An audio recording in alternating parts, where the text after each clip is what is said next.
Naghahanap. Hindi, ayun nga ma'am. Yan. Tama magkamaingay ma'am. Ito. Para kami nakakita ng ano. Yan, break po. Yan, break po. Yan, parang ganyan ma'am. Line naman. Nakatapat si side mirror. Yan, sige. So, si side mirror po ay... Nakatapat dito sa pangalawang line. Tapos ito yung unang line ma'am. Ito yung makikita mo mamaya ma'am. Ito.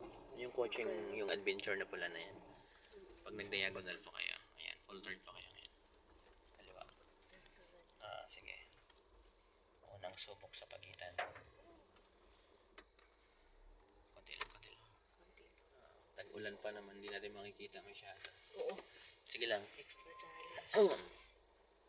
Sige pa po. Tingnan nyo dito sa right.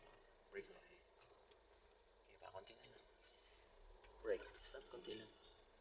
Yan naman, pag nakita mo na ma'am yung gulong ma'am nung pula, yung pinakahuling gulong niya, Opo. kita na di ba? Pwede na kayo mag-reverse niya ma'am, tapos full turn to the right. Yan, kasi may sasakyan eh. Full turn to the right. Sige, sige, full turn. Sige. Tapos reverse. Yan. Yan. Tapos yung pula na yan ma'am, yan. Dapat lumabas dyan sa kaliwa mo ma'am, mirror. Ayun po na siya. Sige po, matras kayo. Paano? Katanungan eh, paano? Kasi itong puti ma'am, di ba yung puti dito malayo na? Sa gitna ng pula at puti, magbagay yung kulay. Pag nakita mo na yung pula dyan ma'am ng buo, ibig sabihin ma'am wala kang bayarin doon. Oo naman siya. Sige, atras pa. Yung line na lang ma'am ang tingnan niyo pa. Line ma'am tsaka stopper. Dapat ma'am may lumabas na stopper dyan sa left mirror mo. Okay. Ayan. Kasi dito mahaba pa eh. Konting tabingi pa tayo. Okay, brake. Ayan, Meron na. nakita ko na po. Break. Huwag yung bitawan si brake ma'am.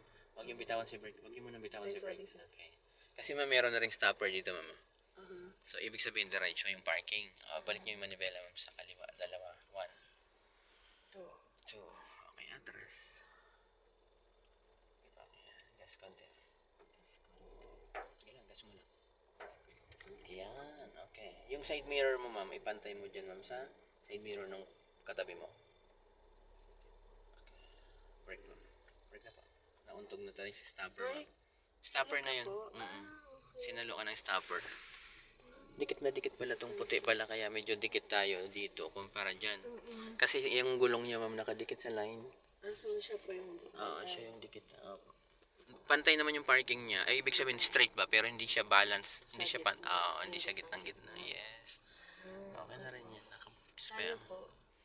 Ayos lang.